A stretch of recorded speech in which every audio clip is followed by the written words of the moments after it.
थे, यस या नो। उसके बाद यहां आए यस। गॉस, ठीक है। तो न्यूटन किसके बारे में जी। बता रहे थे? न्यूटन किसके बारे में बता रहे थे? मोशन के बारे में। किसके बारे में? मोशन के बारे में। और गॉस किसके बारे में एक्सप्लेन कर रहे थे? गॉस किसके बारे में एक्सप्लेन कर रहे थे? पार्टिकल के बारे में। किसके बारे में? पार्टिकल के बारे में। तो मोशन कहने का क्या मतलब है? 3D। और पार्टिकल कहने का क्या मतलब है? 0D। मोशन और कहने का क्या मतलब है? मैटर। और पार्टिकल और कहने का क्या मतलब है? एटम। समझ आया? समझ आया? अब आया? अब न्यूटन इस पे एक फोर्स लगाएं। न्यूटन इस पे एक फोर्स लगाएं, ठीक है। और गॉस भी बोले एक फोर्स लगेगा, पार्टिकल पे भी और मैटर पे भी, ठीक है।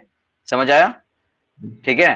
तो उन्होंने बोला कि कि जब फोर्स इक्वल टू मैटर पे क्या लगता है? Mass into acceleration. मैटर पे हमेशा एक्सेलरेशन लगता है, ठीक है।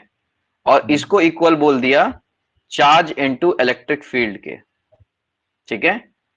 ये इक्वेशन न्यूटन और गॉस के समलेशन से आया, ठीक है। ये पार्टिकल फॉर्मेशन का फोर्स हुआ और ये मैटर फॉर्मेशन का फोर्स हुआ। ये तुम्हारी 11th की फिजिक्स हुई और ये तुम्हारी 12th की फिजिक्स हुई। समझ आया? लेकिन मैंने यहां क्या लगाया है? Equal sign. यहां क्या लगाया है? इक्वल साइन, ठीक है। तो इस इक्वल साइन का कहने का क्या मतलब हुआ कि ये इसमें हो क्या रहा है? एक्सेलरेशन। इसमें क्या हो रहा है? एक्सेलरेशन। और और पार्टिकल मूवमेंट कैसे होता है? कोलिजन से। कैसे होता है? कोलिजन से। ये कोलिजन और एक्सेलरेशन को हम क्या कर रहे हैं? बराबर कर रहे हैं। ये कोलिजन और एक्सेलरेशन को क्या कर रहे हैं? हम बराबर कर रहे हैं। तो ये चीज कैसे हुआ? वो जो बीम एक्सपेरिमेंट ये सब तुम सुने थे ना, इलेक्ट्रॉन में जो बीम एक्सपेरिमेंट वगैरह होता है, ठीक है, उस पोर्शन से ये चीज होता है। बाकी ये चार्ज की भी वैल्यू फिक्स है और ये मास की भी वैल्यू हर मैटर का पता रहता है, ठीक है। यहां पर मास और चार्ज दोनों क्या हो जाएंगे? कांस्टेंट। क्या हो जा रहे हैं? कांस्टेंट। क्योंकि चार्ज की वैल्यू क्या होती है? 1.6 इंटू 10⁻⁹ कूलम। और मास भी डिफाइंड होता है। जिस भी बॉडी का एक्सेलरेशन होगा उसका मास क्या होता है? डिफाइंड होता है कि 10 kg का मास है या 20 kg का मास है। समझ आ रहा है? समझ आ रहा है? समझ आया यहां तक?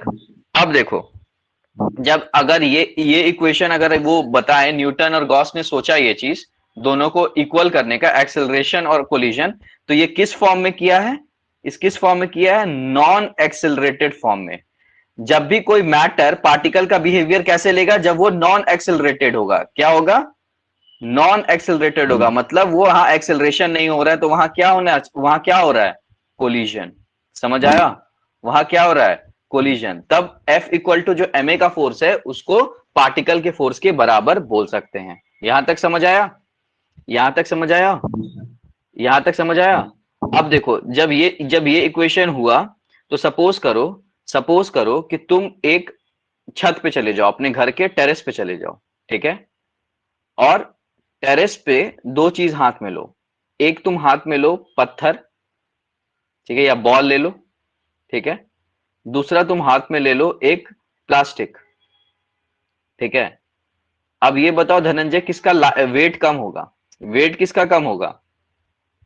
वेट किसका कम होगा? प्लास्टिक का वेट कम होगा कि बॉल का? प्लास्टिक का। तो प्लास्टिक का वेट कम होगा और बॉल का वेट ज्यादा होगा, ठीक है। अब इन दोनों को टेरेस के छत से नीचे फेंको ग्राउंड पे। यहां ग्राउंड है, यहां इन दोनों को फेंको। तो अब बताओ, बॉल जल्दी नीचे आएगा या प्लास्टिक जल्दी नीचे आएगा? बताओ। बॉल नीचे जल्दी आएगा, क्यों? क्योंकि इसकी वेट ज्यादा है।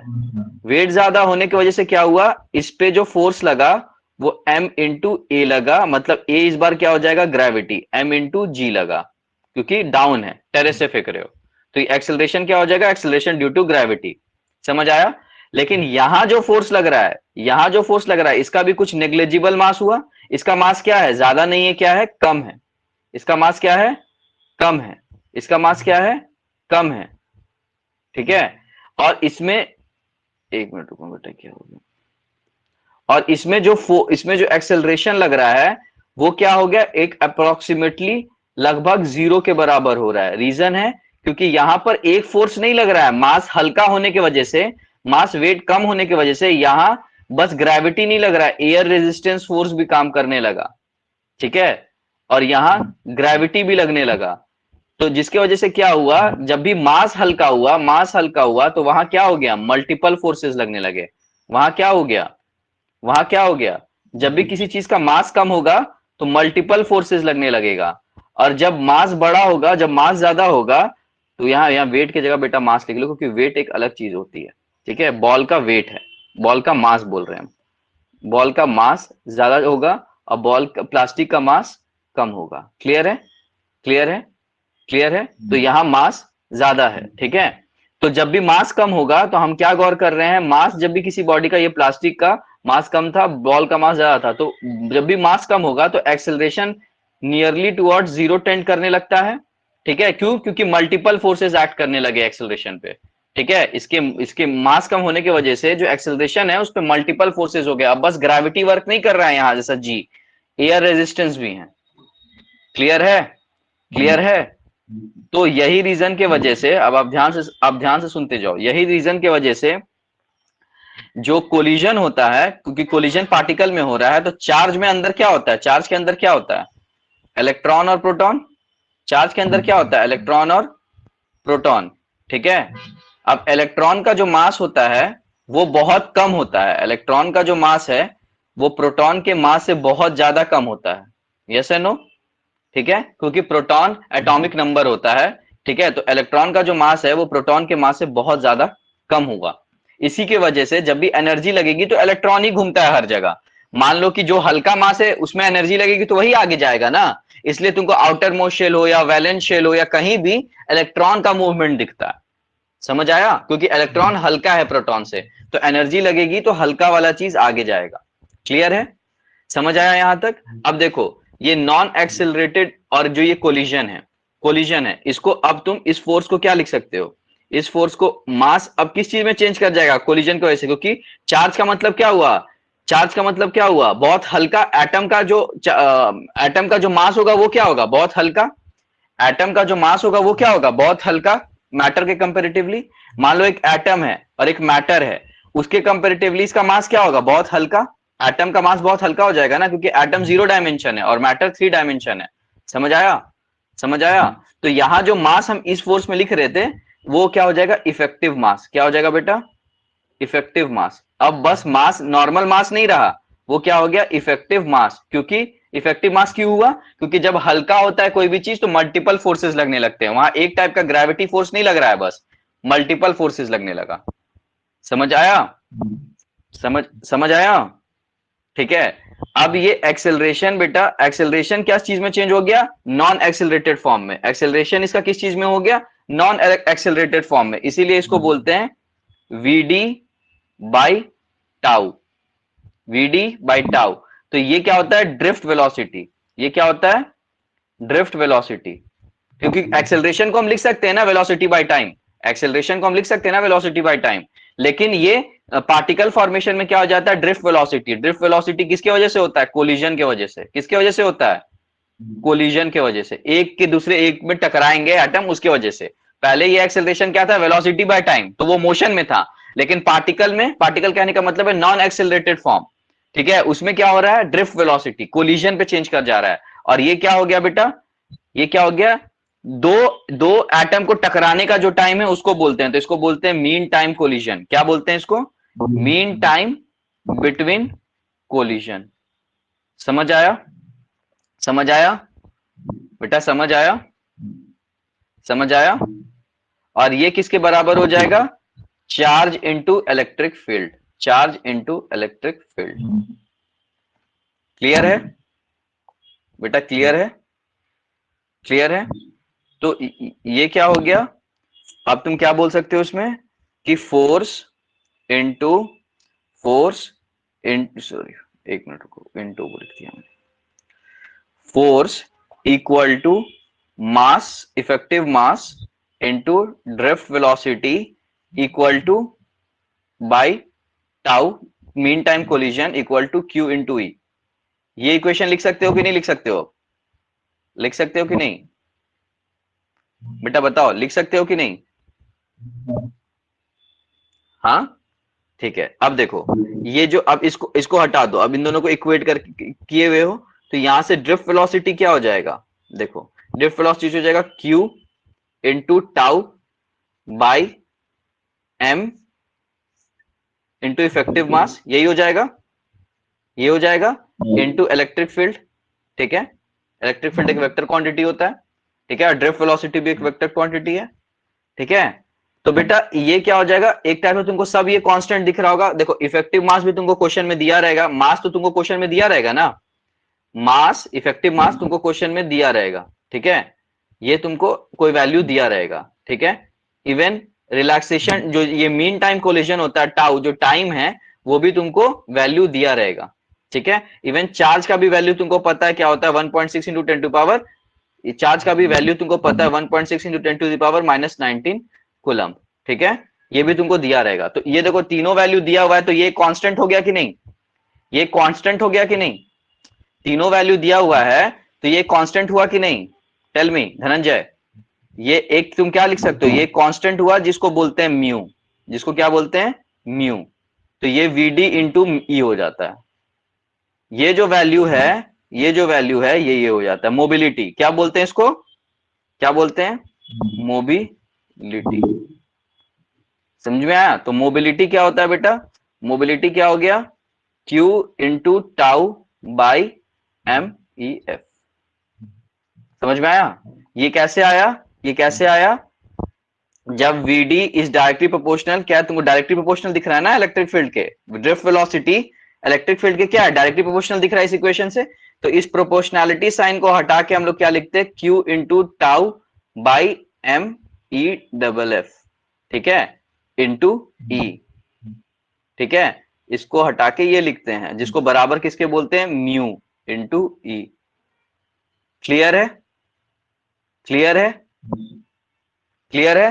अब ये मोबिलिटी अगर तुमसे कोई पूछे क्या होता है, तो मोबिलिटी क्या होता है कि क्रिस्टल में मूवमेंट करने का, जो भी तुम्हारा स्ट्रक्चर बना होगा जिसमें इलेक्ट्रिक फील्ड लग रहा होगा, देखो जैसे कि ये स्ट्रक्चर होगा, ये स्ट्रक्चर होगा, सपोज करो ये मान लो क्यूबॉइड है, मान लो एक मटेरियल ले लिया हम, ठीक है, कंडक्टर ले लिया, इंसुलेटर मतलब नॉर्मल सेमीकंडक्टर ले लिए, या ये ले लिए, यहां बैटरी कनेक्ट किए हुए हैं, ठीक है, क्लियर है।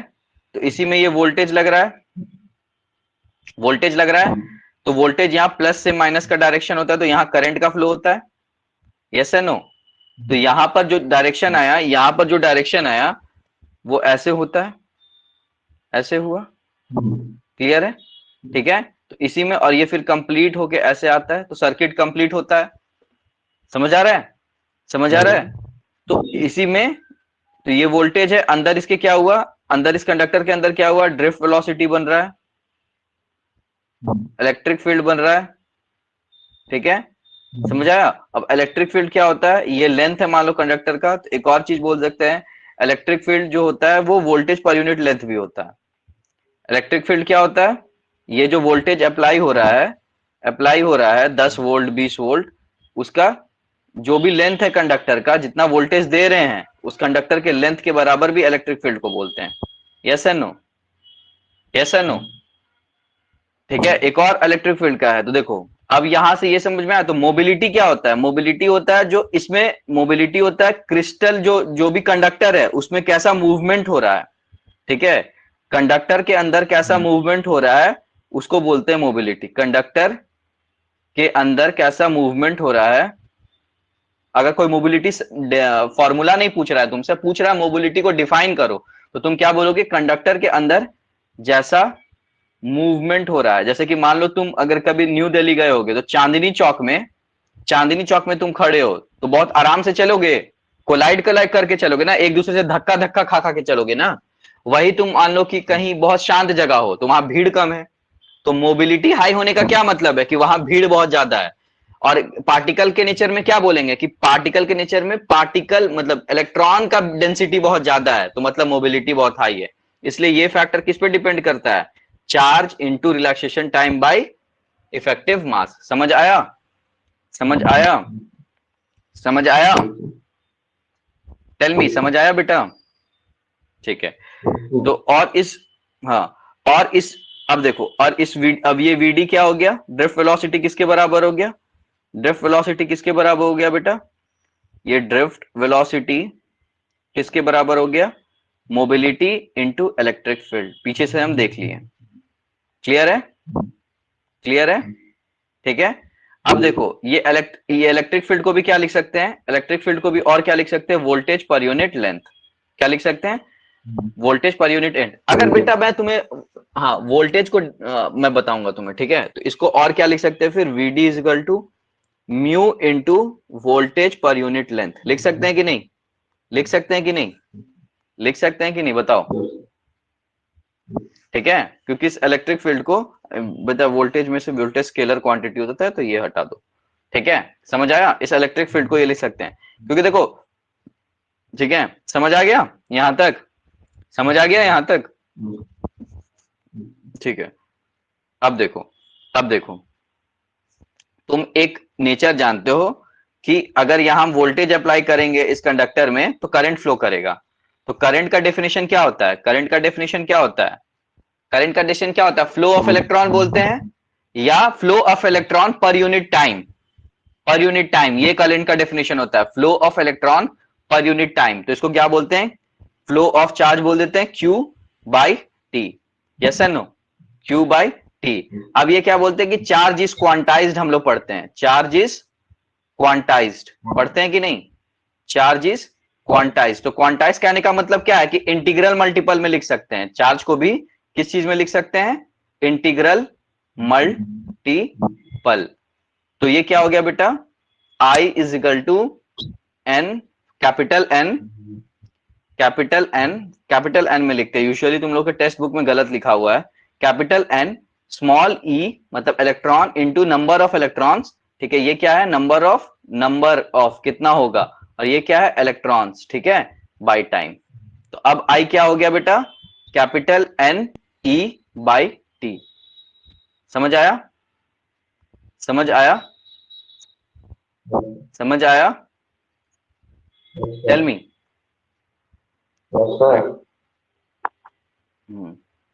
ठीक है।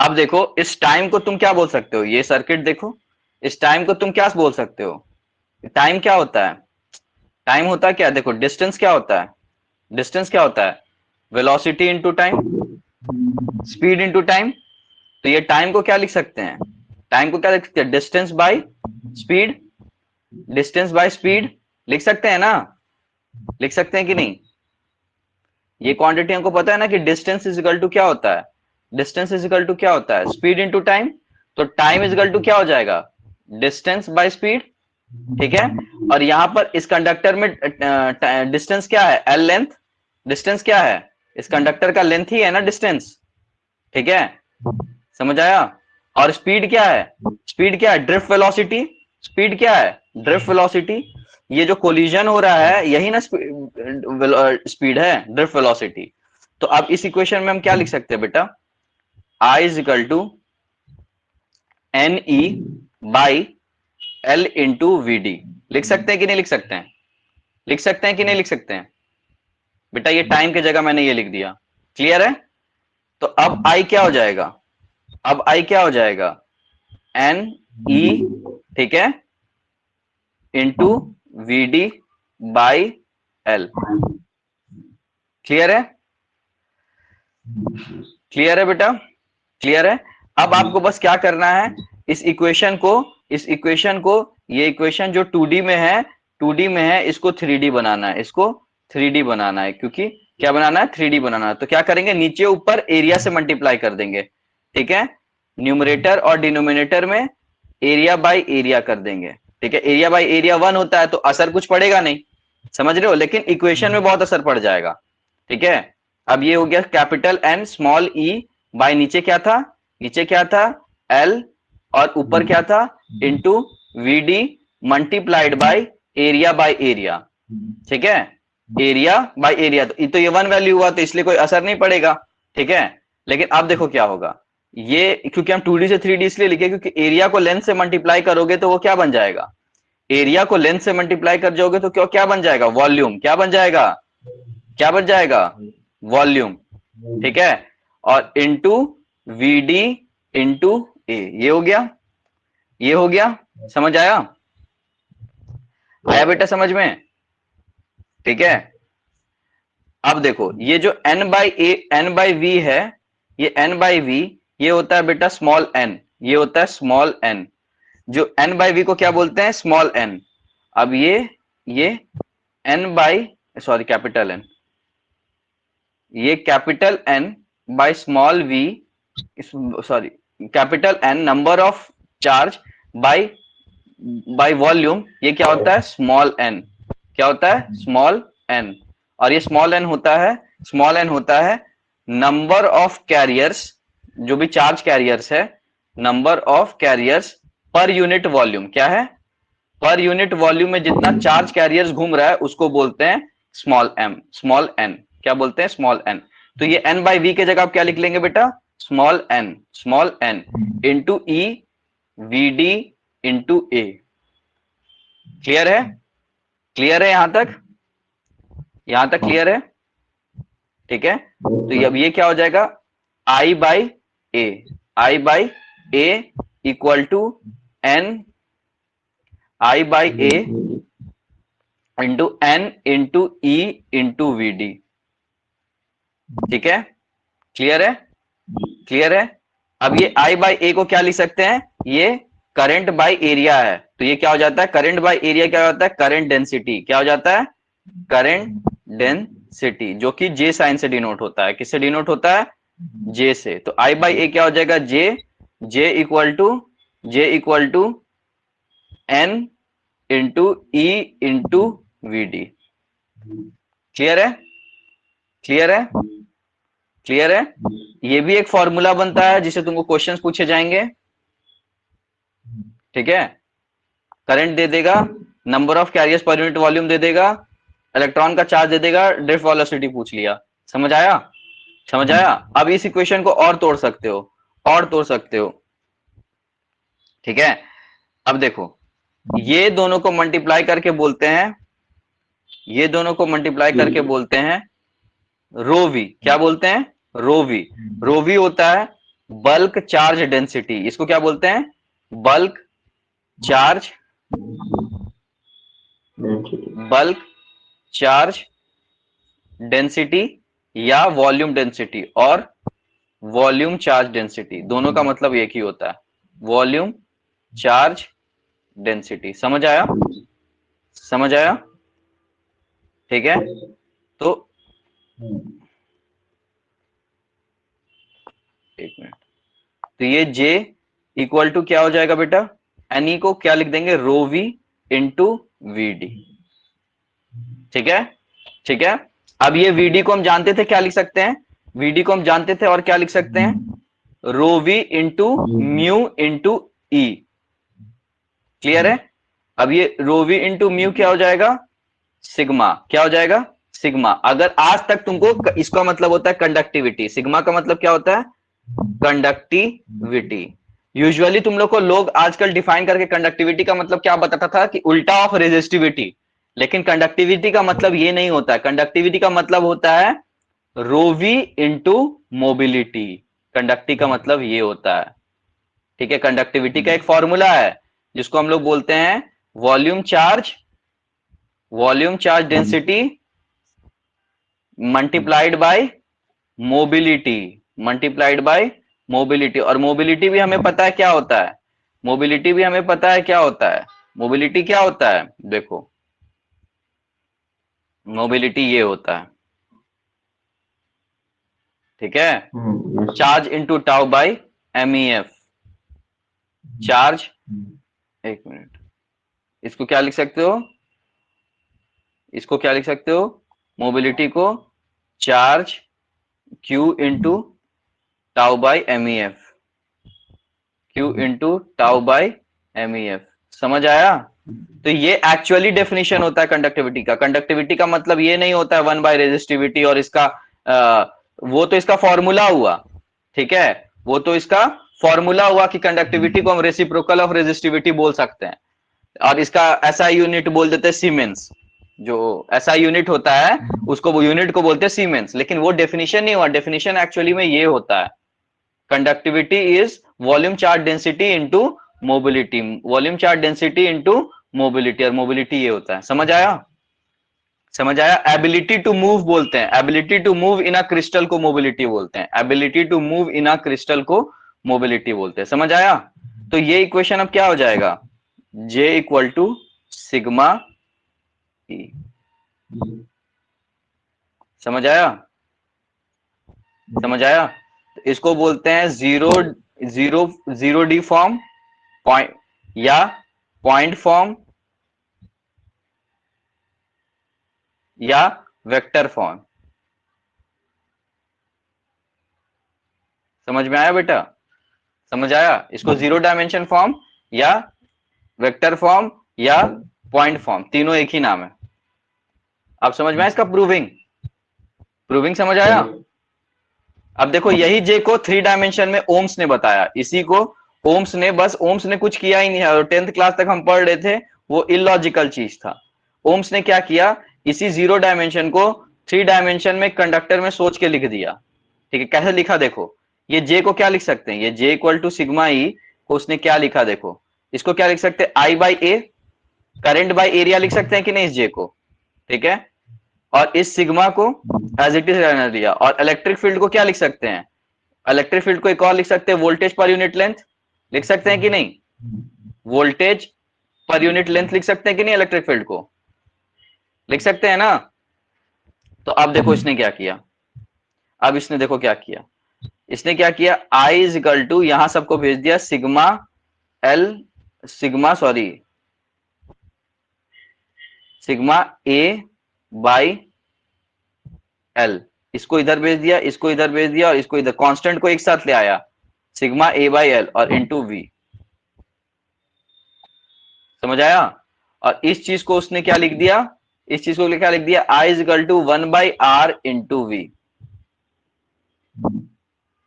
1 बाई आर का वैल्यू किसके बराबर आया, सिग्मा ए बाई एल, इसलिए आर का वैल्यू किसके बराबर आया, आई का वैल्यू, आर के बराबर, आई का वैल्यू किसके बराबर, 1 बाई सिग्मा एल बाई ए। ठीक है, और 1 बाई सिग्मा को क्या लिख सकते हैं, रेजिस्टिविटी हुआ, तो रो एल बाई ए। समझ आया? लेकिन एक्चुअल डेफिनेशन ये है, तुम लोग के स्कूल में ऐसे पढ़ाता है V equal to I R, ये गलत फॉर्म है, ये ऐसे प्रूव नहीं हुआ था, ये प्रूव ऐसे हुआ था, इस तरह प्रूव हुआ था। ठीक है, क्योंकि देखो जब तुम प्लॉट करोगे, ये इक्वेशन है I is equal to 1 by R into V, जब तुम इसको प्लॉट करोगे तो y is equal to M X जैसा है ये, और इसमें स्लोप क्या है, 1 बाई आर, स्लोप क्या है, 1 बाई आर। ठीक है, तो एक्स एक्सिस में हमेशा वोल्टेज लिखते हैं, एक्स एक्सिस में हमेशा क्या होता है, वोल्टेज, और वाई एक्सिस में हमेशा क्या होता है, करंट। समझ आया? तो ये इक्वेशन को भले तुम इस तरह लिख सकते हो 1 बाई आर इंटू वी, तो ये लोग बताने लगा, लेकिन एक्चुअल फॉर्म क्या था ओम्स का, ये था I is equal to 1 by R V. समझ आया? लोग ये इस तरह लिख के बताने लगा ओम्स लॉ को, लेकिन ये गलत है, क्योंकि तुम जब, क्योंकि पहले वोल्टेज आया ना, पहले क्या आया, वोल्टेज आया, उसके बाद ना करंट आया। ठीक है, क्योंकि वोल्टेज का मतलब क्या होता है, देखो वोल्टेज, वोल्टेज का तुमको डेफिनेशन कोई नहीं बताएगा, वोल्टेज का तुम लोग को मतलब बता देगा वर्क डन बाय चार्ज, इसको बोलते हैं वोल्टेज या पोटेंशियल। नहीं, ये मतलब नहीं होता, वोल्टेज का मतलब होता है एक्यूमुलेशन ऑफ चार्ज। वोल्टेज का क्या मतलब होता है, बहुत सारा चार्ज एक जगह इकट्ठा हो उसको क्या बोलते हैं, बहुत सारा चार्ज एक जगह इकट्ठा हो उसको क्या बोलते हैं, वोल्टेज। जैसे घर में इन्वर्टर हुआ, तुम्हारा ट्रांसफार्मर हुआ, ये सब वोल्टेज का एग्जाम्पल है। ठीक है, तो वहां क्या है, इन्वर्टर में भी तुम देखोगे क्या होता है, घर पे हर चार्ज एक जगह इकट्ठा है। अब यही चार्ज को तुम वायर के हेल्प से फ्लो देते हो, वायर के हेल्प से घर में क्या देते हो, फ्लो देते हो, तार के हेल्प से तुम घर में क्या देते हो, फ्लो। तो यही एक्यूमुलेशन ऑफ चार्ज को जब फ्लो मिल जाता है किसी पर यूनिट टाइम में, तो वो क्या बन जाता है, करंट। क्या बन जाता है, करंट। क्या बन जाता है, करंट। समझ आया? समझ आया? इसीलिए पहले वोल्टेज आया तो पहले एक्स एक्सिस आया ना, तो ये ग्राफ तो हमको पता है y equal to M X किसका चीज होता है, स्ट्रेट लाइन का। किसका ग्राफ होता है, स्ट्रेट लाइन का। तो ऑब्वियसली एक्स एक्सिस में पहले वोल्टेज आया, y एक्सिस में फिर करंट आया। समझ आया? समझ आया? तो इसी एक्यूमुलेशन ऑफ चार्ज को जब फ्लो मिलता है तो उसी को बोलते हैं करंट। क्लियर है? अब इसी वोल्टेज के वजह से जो इफेक्ट होता है, इसी क्योंकि ये वोल्टेज क्या है, एक जगह चार्ज इकट्ठा है, इसके वजह से होता है इलेक्ट्रिक फील्ड। इस वोल्टेज की वजह से क्या होता है, इलेक्ट्रिक फील्ड। इसलिए तुमको इलेक्ट्रिक फील्ड में पोटेंशियल वोटेंशियल ये सब पढ़ाया जाता है। ठीक है? और इस करंट की वजह से जो ये इस करंट को तुम तार दिए, इसके वजह से जो फोर्स जनरेट होता है वो होता है मैग्नेटिक फील्ड, वो होता है मैग्नेटिक फील्ड। ठीक है? इस वोल्टेज की वजह से जो फोर्स जनरेट हुआ, इस वोल्टेज की वजह से जो फोर्स जनरेट हुआ उसको बोले इलेक्ट्रिक फील्ड, और इस करंट की वजह से जो फोर्स जनरेट हुआ उसको बोले मैग्नेटिक फील्ड। ये एक हम तुमको ब्रॉड व्यू दिए हैं 20-25 मिनट में कि कैसे सोचना है। समझे? समझ आया? हाँ। सो कैसा लगा तुम्हें धनंजय, ये बताओ, क्योंकि अभी तो आज क्लास नहीं थी, बस एक डेमो क्लास का मेरे से वार्न था, तो मैंने बोला ठीक है 20-25 मिनट में बता दूंगा। राइट, तो तुम्हें अभी तक कैसा लगा? अच्छा था। ऑनेस्ट ओपिनियन देना बेटा। राइट, क्योंकि हाँ समझ गया। ओके। तो इसी तरह कर करके पहले मैं 12th तुम्हारी कंप्लीट कराऊंगा। ठीक है? उसके बाद अगर तुम मेरे से पढ़ते हो तो तुम प्रश्नजीत जी से बात कर लेना, मैं 12th कंप्लीट कराऊंगा और तुम्हें सेलेक्टेड क्वेश्चन ही कराऊंगा। मतलब बहुत ज्यादा डेप्थ में नहीं, लेकिन सारे टॉपिक्स की अंडरस्टैंडिंग होनी चाहिए। ठीक है? और उसके बाद 8 ईयर्स का प्रीवियस ईयर सॉल्व करना है और एनसीईआरटी सॉल्व करना है। मेरा इतना ही रहेगा, बाकी तुम एलएन में पढ़ के उसका डीपीपी सॉल्व कर रहे हो, तुम्हारा कॉल है कैसे करोगे। तुमको डेली फिजिक्स के लिए 2 घंटा देना होगा, 2.5 घंटा देना होगा, 1 घंटा मेरे क्लास को और 1-1.5 घंटा जो मैंने उसको बताया उसके क्वेश्चंस को, बस। समझ आया? हाँ जी। समझ गया। इतना कर लोगे, आई गारंटीड 150 प्लस नंबर आ जाएगा तुम्हें। बस सारे टॉपिक्स की अंडरस्टैंडिंग होनी चाहिए, बहुत क्वेश्चंस के पीछे मत भागो। ठीक है? सेलेक्टेड क्वेश्चंस बनाओ, उसी क्वेश्चंस को बार बार बनाओ कि एक अंडरस्टैंडिंग डेवलप। तुम्हारे एडवांस के पेपर नहीं है जो नए क्वेश्चंस आएंगे। ठीक है? मतलब नए इन द सेंस, मतलब बहुत सारे 4-5 टॉपिक से मिलके आएंगे। तुमको क्वेश्चंस की लेवल बहुत जेनरस रहेगी, बस तुम्हें सारे कंसेप्ट याद रहने चाहिए। समझ में आ रहा है? समझ आ रहा है? क्योंकि तुम खुद सोचो 180 क्वेश्चन 180 मिनट, तो 1 मिनट में बहुत बहुत टफ क्वेश्चन नहीं दे देगा। राइट, जिसके तुम्हें बने ही ना। समझ रहे हो? क्योंकि ऑब्वियसली ऑब्वियसली एम्स का सिलेक्शन भी तो वो 660 के ऊपर रखा है, तो ऑब्वियसली जो बच्चे स्कोर कर रहे होंगे वो सब कवर करके आ रहे होंगे और मल्टीपल रिविजन्स करके आ रहे होंगे, एक ही चीज को बार बार रिवाइज करके आ रहे होंगे। समझ में आया? मैं खुद ही आकाश में पढ़ाता हूं दिल्ली में, एंड मैंने एमटेक की है बिट्स पिलानी से। ठीक है? आपको प्रशनजीत जी बाकी चीज बता देंगे। राइट, तो मेरी ब्रांच भी इलेक्ट्रॉनिक्स थी, इसलिए मैं फिजिक्स वगैरह भी पढ़ा लेता हूं। ठीक है? समझ आया? सो बाकी आप प्रशनजीत जी से बात कर लीजिएगा धनंजय। होप आपको ये क्लास अच्छा लगा हो। आप रिकॉर्डिंग भी देख सकते हो। राइट, बाकी डिस्कशन आप उनसे कर लीजिएगा रेस्ट ऑफ द चीजों के लिए। ठीक है? थैंक यू बेटा। So keep motivating and keep पढ़ो, पढ़ो अच्छे से। राइट, बहुत इजी है एग्जाम को।